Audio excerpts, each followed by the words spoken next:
Hello there, Eagles fans, and welcome back to our Eagles Therapy Podcast. My name is Basil. And I'm Baz. And we are recording Sunday, December 31st, 2023, New Year's Eve.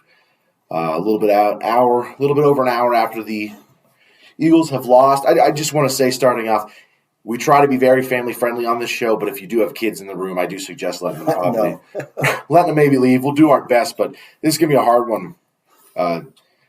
Just frustrated. Usually we like to plug the club and everything like that, but I'm just going past that. He's already drinking a beer. Eagles lost embarrassingly to the Cardinals 35-31. We got all excited about our morning game. We're like, yeah, we love the 11 o'clock games because then the rest of the day we don't get to be happy and watch football. And who cares what happens now? No, we get to be just sad, have a horrible entrance into the new year. Just same as last year. It's kind of funny. We lost New Year's Day last year to the Saints. Another one of the most abysmal games ever, and here we are again. Yeah. Worst loss of the season, right, Dad? You think so? Well, yeah, worst loss of the season. I know not by score-wise with the Niners and definitely. Cardinals. I mean, this was a game that we thought we had a pretty good opportunity to win. You never know. The Cardinals are sticky. They always come around and did it to us again, and it's going to happen again. Every time we play, have an opponent that's below us for whatever reason, the Eagles think they're going to blow somebody away or something. But yeah. This game just was probably one of the hardest games to watch in the last few years for me. Just the way they ran all over us and just continued to run, can't tackle. Just also how you and I knew we were going to lose. It felt that way. In the third quarter, it was like, they're running all over us, and it's like, this is it. Like here comes the shift. Yeah. They got the ball. Yeah, they got the ball in the second half. Right. Drove right down. And halfway through the drive, I'm looking at my dad like, are we going to lose this game? Can't even stop. Can't make a play. Can't make it stop. Can't make it play. I mean, I don't know what they're going to do. The defense coordinator, the defensive line, just the entire defense. I mean, we threw a lot of stuff at the wall this year, hoping it would stick. Yeah, it didn't stick. No. It was tough. There was a lot of smoke and mirrors the last 5 or 6 weeks. Even last week's game, like you could just see, like, really? So we lose that game to the Seahawks. Now we blew the NFC East, which really was the only thing we were hoping to grab to this year and just kind of break the streak. But who cares now? It's kind of funny because having the 5th seed, it's almost like we have a more – you see, we talked about it before I get back to the depression part. It's kind of funny. We talk about the 5th seed, and the 5th seed's almost better than like a 2nd seed because the 2nd seed's got to play – the Rams or the Seahawks. 5th seed's got to play Tampa Bay. Like it's just kind of funny how it is. I feel more confident that we'll win a playoff game now. A little bit. I mean, plus they got blown out today in a game that they kind of needed to win. So I got a few thoughts here, and you can jump in on them whenever you want. Even though I said I have a few more confidence in winning a playoff game, I don't see us winning another game this season. The confidence is shot for the whole team. And not just as a fan, like, our confidence in the team is gone. I can't imagine this team has any confidence in itself. I can't imagine the offense thinks they can – and the offense actually played well. 31 points is a pretty darn good – I mean, sorry, take away the touch, take away the pick six. So 24 points is actually a really good performance, pretty good. But, yeah, I just can't imagine that this defense has any confidence in itself. I was listening to the post game, and Nick said, or Nick Sirianni, I should say, was like, they asked what's the message to the team. He's like, just stay together. And I'm just like, there's no way. There's no way these guys are staying together. They hate each other right now. Well, see, this is another game that, again, I've said it probably the last 4 or 5 weeks. Could have won, should have won, had it here, had it there. Had to win. This game here, though, when they come out in the second half, the Cardinals go down and score. We get the ball 3 and out, just like in the beginning of the game, 3 and out. We go 3 and out. 3 and out on a team that's got the worst running defense in the league. And, and then everything was really okay until like mid-4th quarter when they started running Hurts in these slant runs. Made no sense at all. Offensive coordinator, I don't even know what he's going to do. So I feel like I don't see us winning another game this season. I wouldn't be surprised if we lose to the Giants next week. What's the point of even playing the starters at that point? We can't win the East. No. We can't get the 2 seed. We can't get the 3 seed unless Dallas loses to the Washington. And good luck with that. Yeah. Just confidence in the team has been shot. I don't think they have any respect or confidence in each other. But next thought I have, end the season, have to fire coordinators, have to fire all the coordinators, possibly start this discussion, and I'm not saying fire him, but possibly to start the discussion of Nick Sirianni being on a hot seat for next year at least. This is his team. This is his offense. This is his. I mean, I guess it's not his defense because he's an offensive coach. Right. This is his offense. This is his team, and it's not. It's just not built the right way. But end of the season, we got to fire both coordinators. I know Matt Patricia will be because they're not going to do this whole Sean Desai, Matt Patricia thing. Right. But Brian Johnson's got to be fired. We've tried sitting up here defending him before, back in week 6, week 5, when we were, it's all right. He's still a rookie. He's going to learn. No, it's a bummer because he had a really good game until, it's 1st and 10, and then he runs Hurts, and then, that's holding. Bring it back. It's 1st and 20, run Hurts again, run Hurts again, and it's like, oh, man, like you just know. There's They quit the downfield throw. I mean, it's embarrassing. Because, we needed to score a touchdown on that drive after the onside kick, which now, in retrospect, looks brilliant for Gannon. No, I mean, I told you when you did. When they did that onside kick, I was like, that was genius. Because even if we get the ball, we can't run the clock out because we only have half a field. There's 5 minutes on the clock.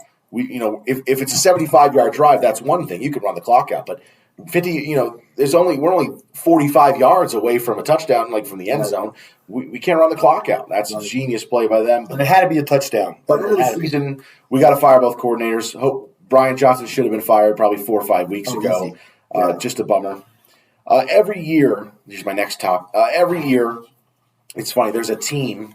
Sorry. All right. Okay. Every year, there's a team that people say like, oh, they're the best team, or they're the best this, or they're gonna win this, or they're gonna have the 1 seed, or win this, or whatever. They're gonna have that, barring major meltdowns. People always say that. Barring a major meltdown, that team's gonna do it.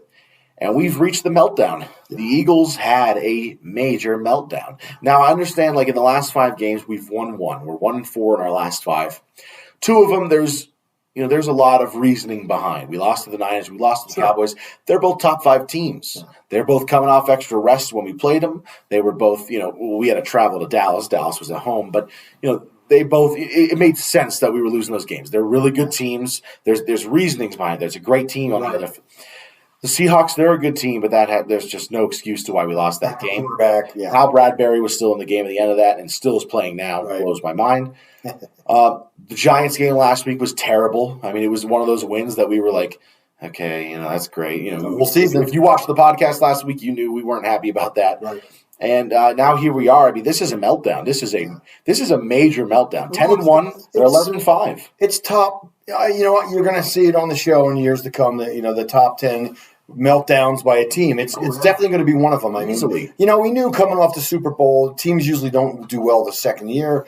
That next year, and we did, and of course we knew got to build up the win structure early. Pile them up because when we hit that peak in the middle of the season, when we start playing a really tough stretch, anyone would say, we're not making that up. It was a tough stretch. And then, of course, we got out of a couple of them early, which was nice. But, I just think it ran the players down, and it was just too much for some of the young guys that were really supposed to step in for some of our older guys that are not going to be on the team next year, So it is incredible. It's rough. It's rough. It is incredible that now with the Chiefs, let's all just call it what it was, Eagles fans. We're unbelievably lucky that he didn't catch that ball in the end zone at the end of the game. At the end of the Chiefs game, we would have lost that game. Mm-hmm. So let's just count that one. The Bills one, it's just funny how after the Chiefs won and then the Bills win, where we win in overtime in just incredible fashion, right after they just slaughtered our defense running them. It's funny that it didn't spark anybody. It didn't bring a spark to the team. Jake Elliott made us, 59-yard field goal in the pouring rain. Hurts had that great draw to score a touchdown. It's funny how it felt like, oh my gosh, this is electric. We just won in overtime against one of the better teams in the league, at least in the past 4 or 5 years. For sure. This is going to spark. No, it didn't. It didn't at all. It's kind of funny how it's almost the worst thing that happened to us was beating the Bills because we went on a 3-game losing streak. We lost 4 out of the next 5, twice to inferior opponents, the Seahawks and the I never want to Cardinals. say they're easy games, but definitely inferior opponents. There's no game that's easy in the NFL. I believe that. Yeah, we know that. There's inferior opponents that sometimes you lose against. We saw it earlier this season a few times. Sure. Inferior teams win games. It happens all the time. But to happen twice in the last 3 weeks, both that home. No, one in Seattle. So the Seattle one was in Seattle. But I knew that would be a tough game. Backup quarterback. But we knew it was going to be tough. I can't believe going flying out there is always tough. Yeah. And then track record. Just look at how it's been for us in the last 20 years. It's always we always lose those games, and it's been tough. And Seattle's just one team we can never beat. But the Cardinals are too. Yeah, I know they are. We said it. Yeah, it's just funny because every year there's that team that, barring a major meltdown. Well, here it is. We've seen the meltdown. Defensive personnel, they just don't have it. They can't tackle. They can't tackle at all. And then there's also, might I say, on this topic, there is little to no football IQ on this team, at least defensively, I should say. Defensively, the football IQ is absent. There's no leader, and maybe it's part, in part that we lost our starting middle linebacker, and maybe he was supposed to be the leader of the team, but I don't know. That doesn't seem like that big of enough of a deal. It's also kind of a bummer that we lost Slay for the last few weeks. He's kind of the captain of the defense. Cunningham, but Reed Blankenship. Maybe he's still young, but I thought he went to go. They were tackling that guy when he got that big pass. I don't remember even who the player was. Was it Moore? I don't know. Or Dortch. I don't know. When he caught that slant and or the out pass. And they should have let him score. And should have let him score. And they tackled him at the 5, and it was like there's just no. They would have only been up 4 or 5 if they went for 2 with a minute. Right, and 30 seconds left, maybe. I'd have to look timeouts, But we also, we lost a timeout there. Yeah. We had a timeout with a minute left. Yeah. There's just no football IQ on this defense. And what I have to say, they can't tackle. And also, it's a bummer to see because earlier this year, Carter and Davis were clearly, just the defensive MVPs. We were singing their praises every week, man. We were singing these guys' praises. They don't have it, man. I've told you during the game.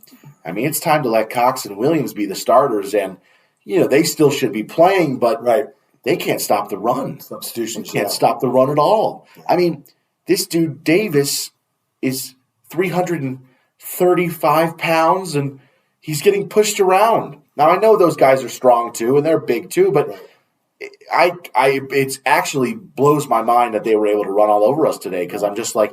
What are these guys for if they can't stop the run? We use a first-round pick back-to-back years. There are busts at times, I understand, but these guys aren't busts, and it's just confusing. They can't stop the run at all. I know that Connor's a heck of a back, too, though. He does. If you watch him, he made some good moves. Yeah. And you're like, wow, they got it pinched off. There's no way he's going to. How did he get through there? He's definitely a good running back, but – there's by no means, if you stop the run in the Cardinals game, it should knock them down. But, I think they were hitting every single short 3-yard pass single pass. It was just so frustrating. Yeah, it's just confusing as well because they'll send a blitz and you're like, all right, they're sending 6 guys. When you send 6 guys, you have to do press coverage because if you send 6 guys and then the other 5 guys in coverage are 5 yards off the ball, that's an easy dink and dunk. Right. You got to press coverage. You got to get up on them. I don't know where the disconnect there is, and maybe that's part of the football IQ. I just don't understand. You have to be up on them when you blitz because it needs to be fast, and you need to be there to hit the ball. I don't know. Yeah, I don't know what Matt Patricia has brought to the defense either. I know, right? I mean, it's time for a new defensive coordinator. Who should it be now? I'm screaming, move up. They're going to run. They're going to run. Yeah. But this defensive personnel just doesn't have it. They can't stop the run. Can't stop the pass. They just can't do anything. They're just a really bad defense. I mean, the only thing we can look forward to next week is hopefully winning another game and go 12-5, right? And that's it because please, if you can leave playoffs, it's not even. I can't believe they're 12-5. Yeah, that's hilarious. It's unbelievable. But they blew the NFC East, which next thing I have to say, this is definitely one of the worst defensive performances ever, at least in Eagles' recent history. I don't know if I'm not going to go back to the 70s and 60s, but definitely one of the worst defensive performances ever. The Cardinals had 32 first downs. That's the most first downs they've had since 2008, when they had Kurt Warner, Hall of Famer, Super Bowl MVP, League MVP, Kurt Warner. And they did it today with Kyler Murray, who is, to me, gamer boy 127 who sits down and plays Black Ops 2 all the time. He's good. He's good, but squeeze and but it's embarrassing. I mean, it's just embarrassing. It shows you how bad this defense is. It's dink and dunk again. It's that short pass game that we've watched the last 5-6 weeks. Yeah. The dink and dunk, the short pass. Forget it. Why even try? Because we cannot stop it. We cannot stop it. It could be 3rd and 15. I don't even know why other teams try on 1st and 2nd down because it'll be every 3rd down they're going to get. It's just that's the worst gut punch, I think. The next thing is it's kind of funny how we used to believe there was a chance to get a number 1 seed. We used to think there was a chance, if we do this, we can get – we were fools. Everyone should have known. We knew what this team was. We knew what this team was after the Dallas game. The Niners game, again, I said I'll make an exception for. That's a really good team. It's the best team in the NFC. Tied, number 2 best team in the league, really. Clicking on all cylinders. Baltimore, they're a great team. And so that one's won. But when they came out against Dallas, a division rival, after they just lost their worst game of the last 2 seasons, and they laid down to Dallas, we knew what this team was. Well, 3 fumbles in that game. We know they can't sustain leads. They can't put teams away. Is this the 6th or 7th game that they've had a lead that they've lost now? No, I think next week we should let the Giants score their opening drive. Yeah, just to go down. It's better for us. We're up 15 points 2 weeks. 15 points, I think. 15. Today was 15. Yeah. Last week was 20-3. 17. Yeah, at halftime. It's bad. Yeah. It's really bad. There's not much else to say than that. It's not looking good for the rest of the season. If you have confidence as an Eagles fan, I'm good for you. I don't know how you're doing it. But I have no confidence. Well, it's pretty embarrassing too. It's humiliating. And you and I, we put our heads out there and we put our necks on the line. It's easy for an Eagles fan who goes to the game, watches the game, and then goes home and goes, "Oh, that was too bad." And it is. I know it's hard for you and me because we started this. We put ourselves out there. We don't shy away from being Eagles fans in public. I wear an Eagles shirt every day. I wear an Eagles jacket to work every morning. It's tough. This is the life we live. Yeah. But if you have confidence as an Eagles fan, I'm impressed because let us know what it is. Yeah, well, let me know. What's your trick? What's your secret? Yeah, maybe it's a lot of alcohol. I don't know, but it's hard because there's just no confidence going forward. There's always hope. There's always faith, and there's always I'll always watch my team play, but there's no confidence. It's just bad. Well, it's just it hurts to come out here saying having to talk about this game because man, I know some people that do the post game shows. They're not real fans either. That's their job. That's true. It hurts, man. It hurts right here. Yeah. We really wanted this.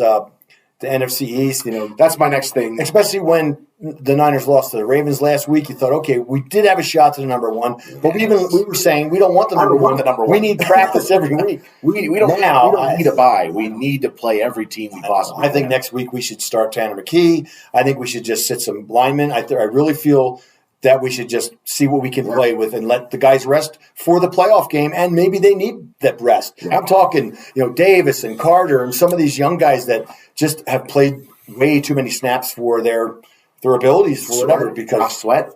Yeah, I heard Sweat got a little compliment from somebody on the television today, and I went to each other like he's left that whole right side open the entire game. Yeah, that's a bummer. It's funny because then he had a shot to get Kyler, and he just whiffed. Someone was talking about it was kind of funny. I did see that on Twitter. Someone was talking about Sweat. Kind of, he got there and almost got Kyler Murray, and they were like, "Yeah, that's the hurries and the QB pressures that Josh Sweat was saying he's so proud of." Right. Well, you're not getting it done, especially when he threw a touchdown off that play. Yeah, it's funny because I knew it was going. I mean, I was pretty certain they were going to score. I thought he was going to run it in. And then when he didn't get tackled, when he wasn't on the ground, I went like this. I went, he's going to score. Yeah. And, of course, it went to James Conner, who I was playing in my fantasy. All day it was just wide open wide receiver. Yeah. Last thing I have to say, which my dad likes to jump ahead of me all the time, so he already talked about it. We've lost the NFC East. We lost the NFC East. And I know it's not official. It is. It's official. It's official. We lost the NFC East. That's a bummer. I mean, we were looking to get back and get rid of that whole stupid no teams won it 2 years in a row thing for 25 years. Yeah, 20 years, whatever. 20 years there. It's a bummer. We wanted that more than anything. I mean, these last few weeks we kind of knew we're not going. Well, yeah. Let's win the East at least. East. Yeah. I can be happy with that. Break that streak. And now we're not going to win it, and that's just it's pathetic to look at a team playing every week like they have been, in the situation they're in, they're not a 1-5 team or a 8-7 team. Like they're 11-4 now. They're 11-5, but they were 11-4. Like, and you're playing with such little care. There's no fire. We've said it since the Niners game. There's no fire. There's no passion. There's no anger. Yeah. Isn't Graham mad? I mean, the only one I saw mad, and this was last week, was Reddick, and I mentioned it last week on the pod. Yeah. You know, he looked mad. He looked PO'd. He really wanted to, and he was playing, but man, he didn't even do anything today. I don't know why they cannot get in.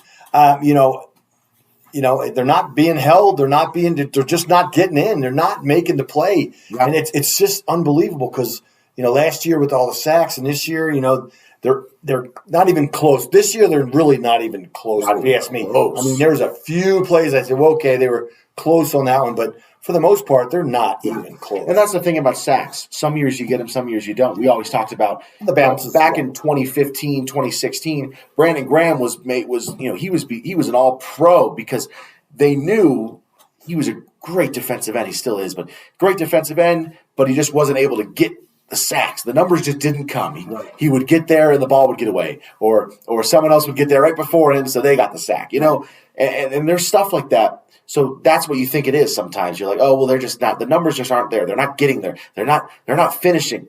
No, they're just not getting there. They can't get there at all. Yeah. It's embarrassing. I mean, I told you, is it better for our defense, for the defensive line to maybe just go hike and put their hands up? And not even just try to block a pass, maybe. Just do the 3-man rush. Just go hike 1, 2. Because that's the better defensive strategy than trying to sack the quarterback because we just can't. Well, I know it's the quick pass, but eventually you got to be able to step in front of that quick pass. And there was probably, and that's where the press coverage comes into play. 25 quick passes today. Tight ends over the middle, and of course we never even go over the middle. We always go down and out.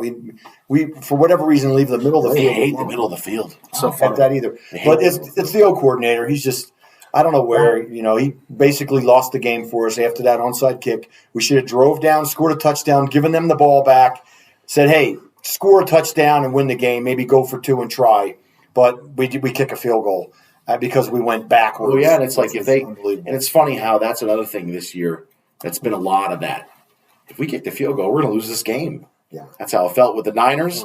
We kicked 2 field goals to begin that game. We're going to lose this game. We did it against Dallas. We kicked a field goal. We're going to lose this game.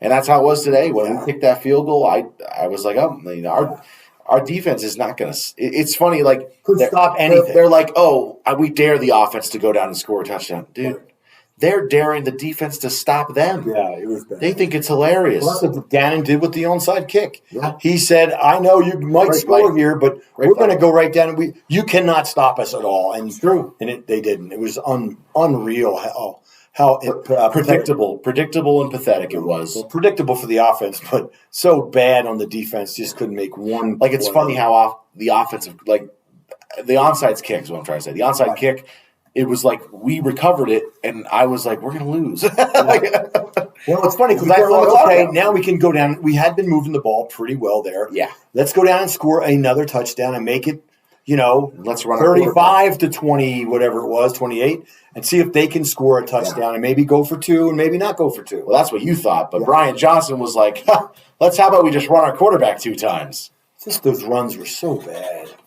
And then they finally did call holding call, and that flag went flying up, and you're like, well, we knew they were going to call something eventually. There, at some point, it was a very well, the refs really didn't make a lot of calls, which I'd rather see. Yeah. Well, I thought it was we talked about it. Like usually in a lot of games when you're watching, and I know everyone at home can relate, whether you're an Eagles fan or not, any fan of any team, you'll see a lot of holding where you're just kind of like, where's the holding? Right. They didn't call it. Where's the holding? They didn't call it. You'll see like 20. Today I didn't see anything. There was never a time that I was like, no holding? Right. I was yelling, just give me something. Like, I didn't see any holding, but somebody maybe did make a call. It is notable that. But if you think about it, there weren't that many defensive penalties. I should have had the numbers ready, but it is notable how our team is not good at generating penalties at all. Now, that's a big part of football. I know a lot of people don't like to admit that, but a big part of football is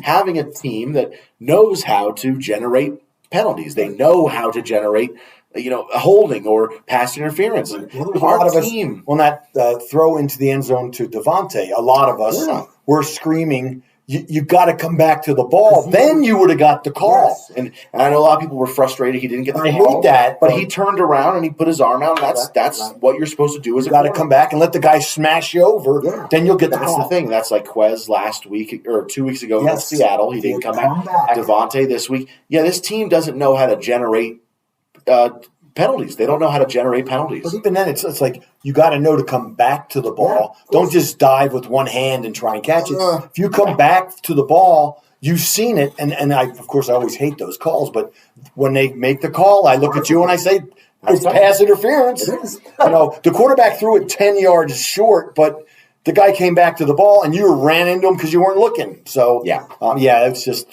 frustrating. But, like I say, I'd rather have a game like today. Oh, of course. Where they called maybe 5 penalties. There was definitely some penalties because there was the holding. They had an offsides. I think we had an illegal contact. I think they had an illegal contact. It was a pretty well-called game, I thought. I thought it was really good. In a league where the referees are horrible, all the last night's game, but we don't have to get into that. Do you have anything else about this? Not really. I just, I'm hoping that, I would like to win next week's game against the Giants. A 12-5 record 10 years from now looks better than 11-6. But I really don't feel we have much to really look forward to in the playoffs. No. Maybe win a game, maybe. Depending on who we play. If we were to, at this point, I know there's a lot of don't get me wrong, I'll be there wearing my shirt, screaming like a knucklehead, but there's a lot of ifs, ands, or buts, and it tells you how, what the seeding will work. But, if by the grace of God, the Lions win next week, they're the number 2 seed. Right. We win, Dallas loses, not going to happen. But we're the number 3 seed. Right. At that point, number 3 seed, we play the number 6 seed, which would be the Rams. Right. And I don't know about you guys.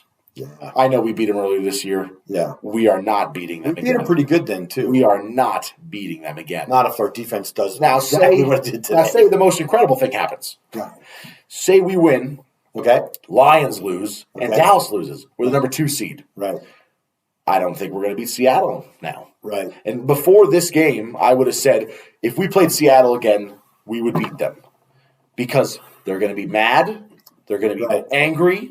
They're going to be, mad that they lost, their most embarrassing game before this one. Right. The season was there. Now we have another one. But I before this game, I said, if we play Seattle, I'm happy with that. I'll take that. I want to play Seattle. I want them back, yeah. Now it's like, okay, well, if we were the 3 seed, we would play the Rams. That's not happening. We wouldn't beat Seattle. So thank God we're the 5th seed because now we can play Tampa Bay, who I don't even know if we're going to beat them. The only thing about playoff football is, like they say, get in. But, you just can't flick a switch in this league. Now, again, Tampa Bay looked really bad today, and they looked great last week. Yeah, so, weeks ago too, yeah. Just like, that's the way it works. But for me to think that we can just flip a switch and go, okay, now we figured it out, it's highly unlikely. Yeah, no, and I also think no matter who we play, we're not stopping anybody. It's going to be like today. Pretty evident today. Gannon kicked that Gannon kicked that onside kick and said, "I dare you to put this game away." Right. And we didn't. No. And then he said, "Kick the field goal." And then he said, and then when we kicked a field goal, he said, "Watch this." Yeah. And he went down and scored a touchdown with ease. Because when he did kick the onside kick, everyone kind of went, "Wow, what's he doing? Wow, we recovered. Okay, now we're at the 45." Well, it's genius. The way we didn't really move the ball today. We did a little. Might be one of the smartest coaching decisions I've seen. It may come out. Here, of course. Here's the worst part. They're 4-12. The Cardinals maybe win a game next week. I don't even know who they play. Probably play somebody good. It would be in their division. They don't play the Niners because they play the Rams. So maybe Seattle. They're playing Seattle then, yeah. Because everyone plays their division the last week of the season. Yeah. But they're a team I dislike now a little bit more than I did prior to the game today. Ruining our season, but ending the season. But that was coming. We could see it coming. Yeah. Let's get out of here. Let's go party for the new year. Good. Got to drink a little bit now, but I'm not going to do the whole outro. You know where you can find us. Thanks for listening. Please rate and subscribe. Have a happy New Year. Go Birds. Fly, Eagles, fly.